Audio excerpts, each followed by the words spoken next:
మనం ఈరోజు చెప్పుకునే లెసన్ ఫ్రెంచ్ విప్లవం అండి. 9th క్లాస్ టెక్స్ట్ బుక్ నుండి ఫ్రెంచ్ విప్లవం అనే లెసన్ని మనం ఎక్స్ప్లెయిన్ చేసుకుంటున్నాము. హలో, నమస్కారం అండి.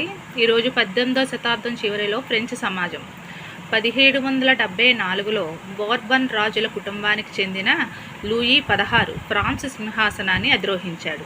అతని వయసు 20 సంవత్సరాలు. అతను ఆస్ట్రియా రాజకుమారి మేరీ ఆంటోనెట్ను వివాహం చేసుకున్నాడు. అతడు కొత్తగా అధికారం చేపట్టే నాటికి ఖజానా ఖాళీగా ఉందని తెలుసుకున్నాడు. సుదీర్ఘకాలం యుద్ధాలు కొనసాగించడం కారణంగా ఫ్రాన్స్ ఆర్థిక వనరులు తరిగిపోయాయి. దీనికి తోడు వెర్సైల్స్లోని అతిపెద్ద రాజభవన నిర్వహణ ఖర్చు భారీగా ఉండేది. లూయి 16 పాలనలోని ఫ్రాన్స్ తన ఉమ్మడి శత్రువైన బ్రిటన్ నుంచి అమెరికాలోని 13 వలస ప్రాంతాలు స్వాతంత్రం పొందటంలో సహాయం చేసింది. ఇప్పటికే ఉన్న 2 బిలియన్ లివర్స్ రుణానికి యుద్ధం మరో బిలియన్ లివర్స్ రుణాన్ని జోడించింది. ప్రభుత్వానికి అప్పు ఇచ్చిన రుణదాతలు ఇప్పుడు రుణాలపై 10% వడ్డీని వసూలు చేయడం ప్రారంభించారు. కాబట్టి ఫ్రెంచ్ ప్రభుత్వం తన బడ్జెట్లో అధిక శాతం వడ్డీ చెల్లింపులకే ఖర్చు చేయవలసి వచ్చింది.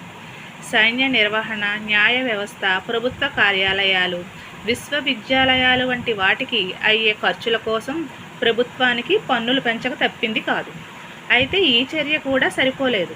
18వ శతాబ్దంలో ఫ్రెంచ్ సమాజం 3 ఎస్టేట్లుగా విభజించబడి ఉంది. 3వ ఎస్టేట్ ప్రజలు మాత్రమే పన్ను చెల్లించేవారు. మధ్యయుగం నుంచి కొనసాగుతూ వస్తున్న ఫ్యూడల్ వ్యవస్థలో భాగంగా ఈ ఎస్టేటుల సమాజం ఏర్పడింది. పాత పాలనా విధానం అనే పదాన్ని సాధారణంగా 1789కి ముందు ఫ్రాన్స్ సమాజం సంస్థలను వివరించడానికి ఉపయోగిస్తారు. ఫ్రెంచ్ సమాజంలో ఎస్టేట్లు ఎలా ఏర్పడ్డాయో పటం 2 చూపిస్తుంది. ఇక దేశ జనాభాలో 90% వరకు రైతాంగమే. అయితే వాళ్లలో చాలా కొద్ది మంది మాత్రమే వారు సాగు చేస్తున్న భూమికి యజమానులుగా ఉండేవారు. సుమారు 60% భూమి కులీనులు చర్చ్ 3వ ఎస్టేట్లోని సంపన్నుల ఆధీనంలో ఉండేది. మొదటి 2 ఎస్టేటుల సభ్యులు అంటే మతాధిపతులు. కులీన వర్గానికి వాళ్ళు పుట్టకతోనే కొన్ని ప్రత్యేక హక్కులను కలిగి ఉండేవాళ్ళు. రాజ్యానికి పన్ను చెల్లించకుండా మినహాయింపు పొందడం వీటన్నింటిలో ముఖ్యమైనది. కులీన వర్గాలకు మరికొన్ని ఫ్యూడల్ హక్కులు ఉండేవి.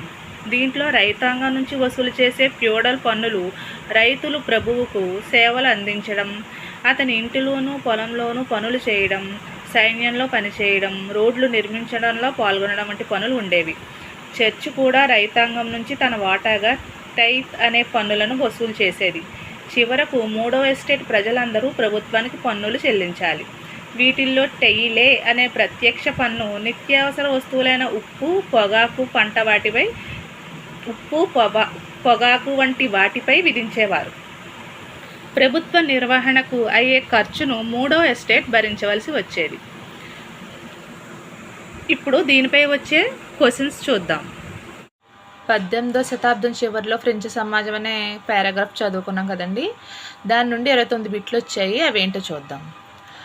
ఫస్ట్ది 1774లో బోర్బన్ రాజుల కుటుంబానికి చెందిన వారెవరు ఫ్రాన్స్ సింహాసనాన్ని అధిరోహించాడు?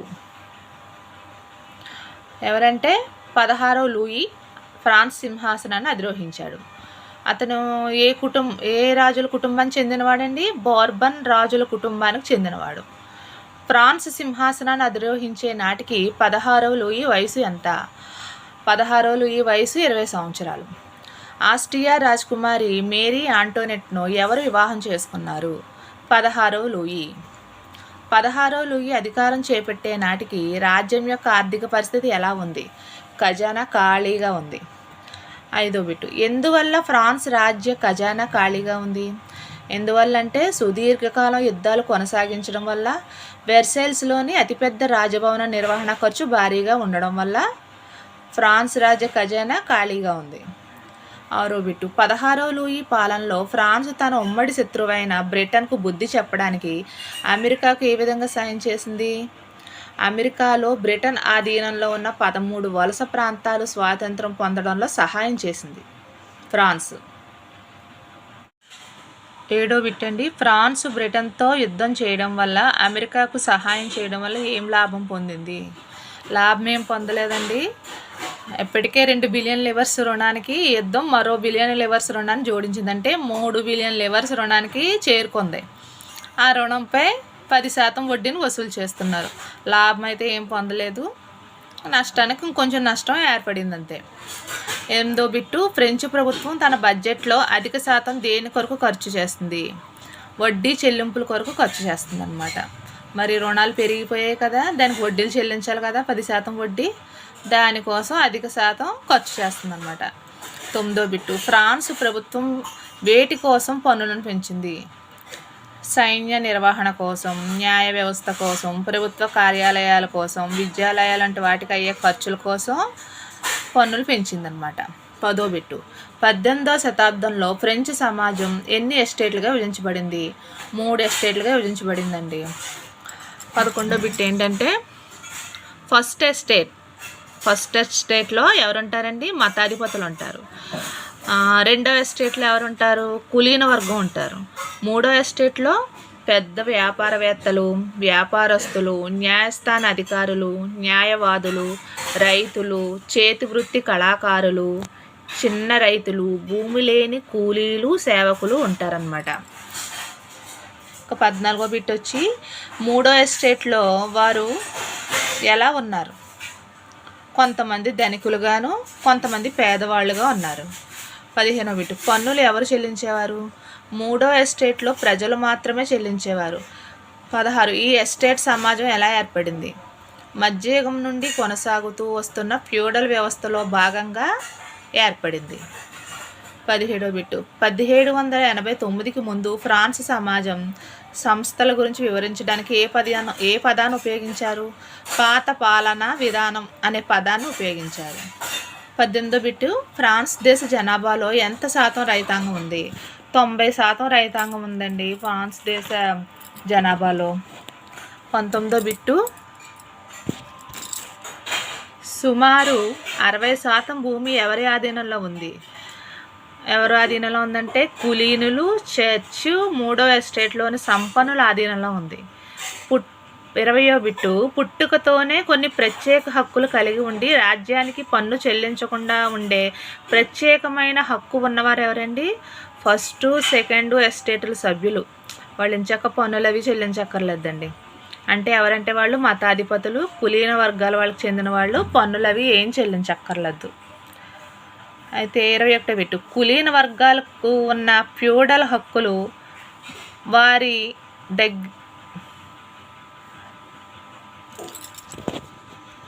21వ బిట్ చూద్దాండి. కులీన వర్గాలకు ఉన్న ఫ్యూడల్ హక్కులు ఏంటి?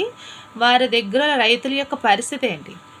అంటే రైతాంగం నుండి వసూలు చేసే ఫ్యూడల్ పన్నులు, రైతులు ప్రభువుకు సేవలు అందించడం, రైతులు కులీన ఇంటిలో పొలంలోనూ పనిచేయడం, సైన్యంలో పనిచేయడం, రోడ్లు నిర్మించడంలో పాల్గొనడం. పాపం రైతులు ఇవన్నీ చేయాలన్నమాట. వాళ్ళు చేయించుకునే హక్కులు కలిగి ఉన్నారు. వాళ్ళ కింద వీళ్ళు చేస్తున్నారు వాళ్ళకి ఇవన్నీని రైతులు. కులీన వర్గాలు మాత్రం హ్యాపీగా వాళ్ళ చేత అన్నీ చేయించుకుంటున్నారు.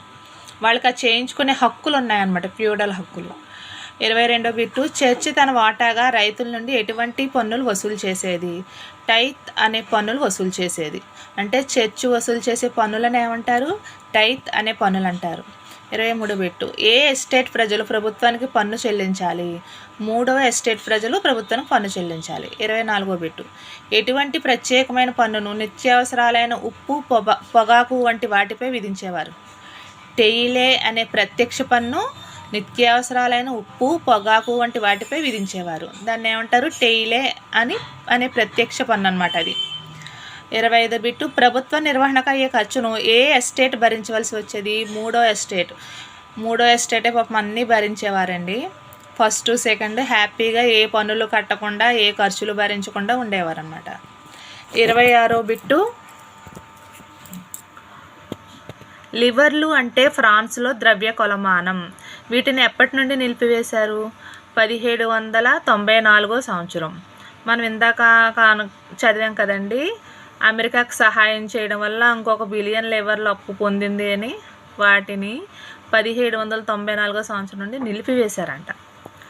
27వ బిట్టు, చర్చిలో ప్రత్యేక విధులతో సంబంధం ఉన్న వ్యక్తుల బృందం మతాధిపతులు. చర్చిలో ప్రత్యేక విధులతో సంబంధం ఉన్న వ్యక్తులు ఎవరండి? మఠాధిపతులు. వీళ్ళు ఏ ఎస్టేటు? ఫస్ట్. 28వ బిట్టు టైత్ అనేది చర్చి విధించే పన్ను. దీని ప్రకారం వ్యవసాయ ఉత్పత్తిలో చర్చికి ఎన్నో వంతు చెల్లించాలి? 10వ వంతు.